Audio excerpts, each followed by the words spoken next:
Of all the arguments advanced by protectionists, some of the most credible relate to national security. Of course, the perfect economic policies that we would wish to see in a perfect world might have to be slightly tailored to protect our nation from hostile foreign powers. Now, the question, of course, becomes whether or not protectionism actually makes America more secure. And to answer that question today, I have Samuel Gregg, the Friedrich Hayek Chair in Economics and Economic History at the American Institute for Economic Research. Thank you so much for joining us. David, thanks for having me on. It's great to be with you. So my first question to you is fairly straightforward. Does protectionism actually enhance national security? Well, there's a long answer and a short answer to that. And the short answer is, on balance, no, I don't think it does. The reason I say that is because protectionism does a couple of things. One is it weakens the US economy's degree of innovation, it undermines its competitiveness, it undermines growth, and it undermines the economy's resilience. And if you know anything about national security, you know that one of the most important factors for a country's ability to defend itself, let alone conduct a credible foreign policy, is a strong and dynamic economy. Some of the most important thinkers about national security, that's one of the first things they say. Interestingly enough, they don't go straight to military things. They usually go straight to the economy. And to the extent that protectionism weakens a given economy, then I think it's not good for national security. Another thing that I think protectionism does is it generates unnecessary tensions with other countries. And that includes American allies, by the way. We've seen, certainly since 2015, with the shift of both the Republican Party and the Democratic Party in more protectionist directions, we've seen successive administrations use protectionist policies as a way of what they think is trying to realize particular national security goals, particularly vis-a-vis China. But in all those cases, not only have they resulted in annoying China, but they've also ended up hurting some of our allies in the process. So that's another problem.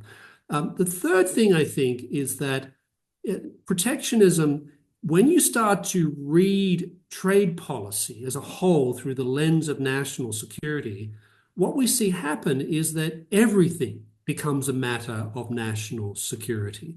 And I worry that that's a trend that we see happening right now, whereby everything to do with trade, if you adopt a protectionist mentality, you start to view everything in terms of national security. Now, there are genuine national security concerns. People like Adam Smith said things like defense trumps opulence. That's absolutely true.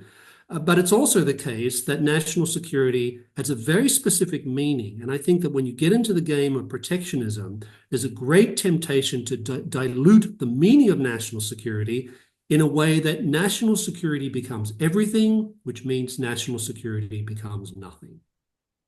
I appreciate the twofold way that you laid that out. You have protectionism's effects on America's relationships with our rivals and its effects on our relationships with our allies. So I want to touch on each one. Can you talk about how in the region of Asia, because as I think as everyone knows, so many of our debates around trade center around China or emanate out from China. How has America's position in the region been affected by its retreat from multilateral trade? Well, for one thing, it meant that the United States pulled out of the TPP, the Trans-Pacific Pact, which then President Trump terminated the United States participation in not long after he assumed office. And the TPP has grown immensely, and it includes mostly American allies, and the United States non-participation in that, in fact, withdrawal from that, sent a signal to US allies that are members of that, like South Korea, Japan, etc., but also countries with whom the United States wants to develop good relations with, like Indonesia, for example. It managed to tick a lot of those countries off. So that was a mistake. It also signaled that the United States might not be as willing to be close to these countries as they experience their own problems with an aggressive China in the region. So, in other words, the signaling given by this shift towards protectionism on the part of the United States, the signaling that was received by allies, but also countries that might be more inclined to a favorable view of the United States and certainly do not want to get too close to China, it sent a very negative signal that the United States' interest in the region was declining. So that's a very good example, I think, of how trade policy can end up undermining what you're trying to do, what the United States is trying to do in the region vis-a-vis containing China. And China, I do think, is actually a serious national security issue for the United States. But protectionism and protectionist inclinations, I think, are not the way to deal with that particular problem. And with respect to China, specifically, it seems that the Chinese have made a bet that central planning and a command and control economy will be the best option to produce new technologies and to produce an economic machine that will either be able to dominate the region or further. And at the same time, America has made the opposite bet. We've bet on markets, we've bet on private citizens and private innovation. And it seems to me that the further away that we get from the ideal free markets that perhaps we've never quite had, but the further away that we get from that ideal, the more that we are hamstringing our own efforts to remain competitive. I agree. China, since the Xi came to power in 2012, has certainly moved away from the what was always a limited liberalization of the Chinese economy. Certainly, they were more liberalizing when it came to trade, but internally they were more top-down directed, I think, than many people appreciated. But that has accentuated under Xi. He's bringing much more of the Chinese economy under direct party or government control, or via surrogates, such as making sure that a majority of people on boards are members of the Communist Party, or fostering more and more public-private partnerships, etc., which of course gives the party state more control over the Chinese economy. And they have clearly made the bet that more state control of the economy is the way to build it up. Now, there's actually plenty of evidence that this has been a major mistake for China, that it's resulted in all the usual problems that are associated with things like public-private partnerships, with industrial policy. It certainly is not going to fix what I think is one of their major problems, which is their demographic challenge, which I think is standing them up to for serious long-term problems. And it also has meant a decline in innovation, because we know that the more the state gets involved in an economy, the more that innovation is pushed to the side, and the more that efforts of innovation start to become dominated by state priorities, which of course introduces a highly cronyist degree of influence over what is done and what is not done in the field of innovation in China. China is also quite behind the United States in many respects, and I think that Xi's policies will make it even further behind the United States. And that's interesting as well, because many on the right and the left in the United States have argued that we basically need to adopt a Chinese industrial policy when it comes to matters of innovation. And I think that would be a serious mistake, because the United States is ahead of the rest of the world quite decisively when it comes to things like innovation. But innovation is also declining in the United States. And I think that the more that the federal government has inserted itself in this has particularly happened with the Biden administration in the way that they've tried to direct R&D in particular directions, the way in which they're using industrial policy to try and foster particular types of innovation, particularly when it comes to semiconductors. We've seen dysfunction after dysfunction. We've seen failure after failure. And the United States was actually doing very well in these areas without the government getting involved. So it seems to me that it's a serious mistake for the United States to imitate policies that China has adopted and which are manifestly already failing in China. Why would we want to replicate strategies for failure that are being pursued by America's biggest geopolitical rival right now? Yeah, I for one would not like to be China for a day. We can leave that to them. So to zoom in on a specific argument that's often made along these lines, someone will say, we need X resource. It is critical to national security. And sometimes it's an obvious case of just inserting the national security excuse to get the pre-desired tariff. I mean, garlic and peanut butter are not national security imperatives, but in other cases, some of them are closer. But in the slightly larger context, can you talk about how protectionism affects the robustness of American supply chains generally? Well, during the pandemic, we in the United States became very conscious of how much the United States was reliant upon international global supply chains. We also saw in the United States, as we know, shortages of particular goods, etc.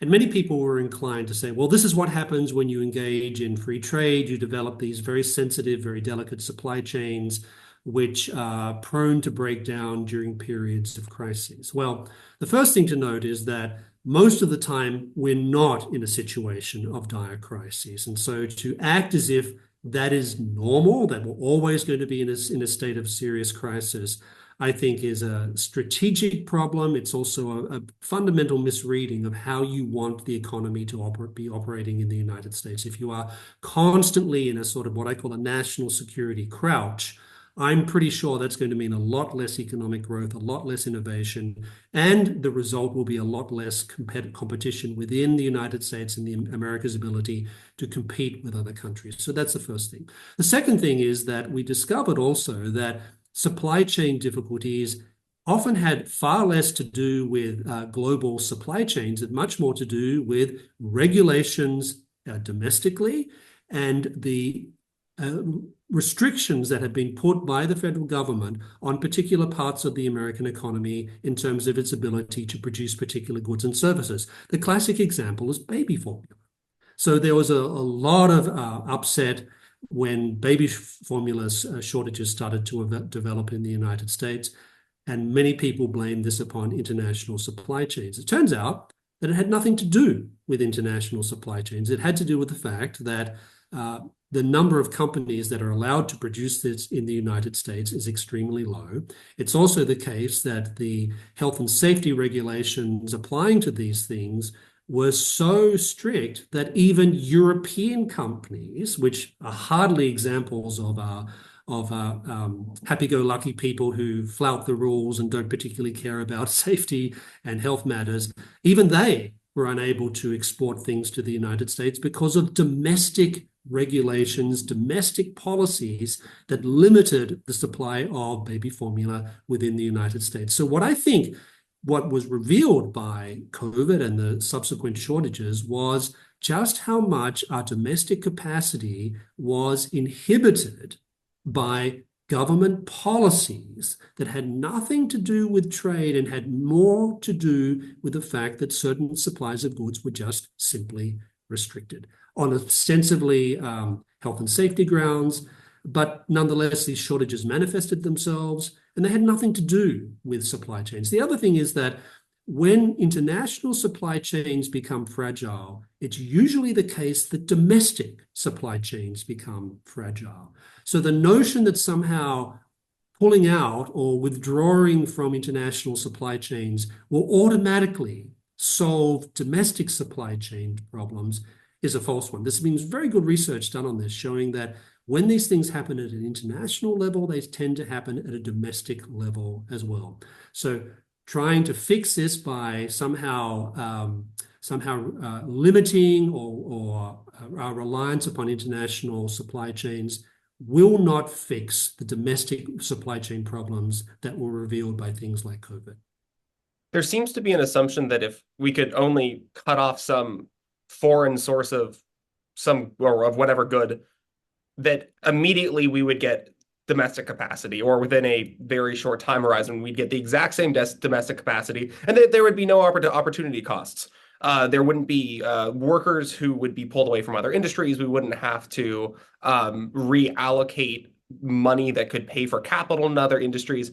It almost seems like I mean once again it's a profound disbelief in trade-offs, it seems to me.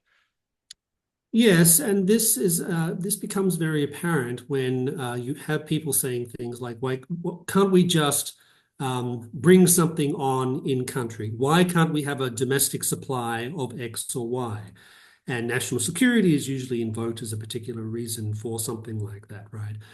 But what you discover very quickly is that people who argue for these things have generally not considered what does it mean if we suddenly say that, okay, we're going to manufacture all military uniforms within the United States? Well, that means that the cost benefits of outsourcing those things disappear, which means you're going to spend more money on something like uniforms rather than something like R&D. That's a very practical example. I think it's also the case that when you look at these things, you realize there's a reason why we outsource these things. And the reason is other people do some of these things at less expense and sometimes better than our own domestic capacity. That's why we outsource them in the first place. And doing them domestically means a higher cost and more inefficiency in terms of how these things are produced.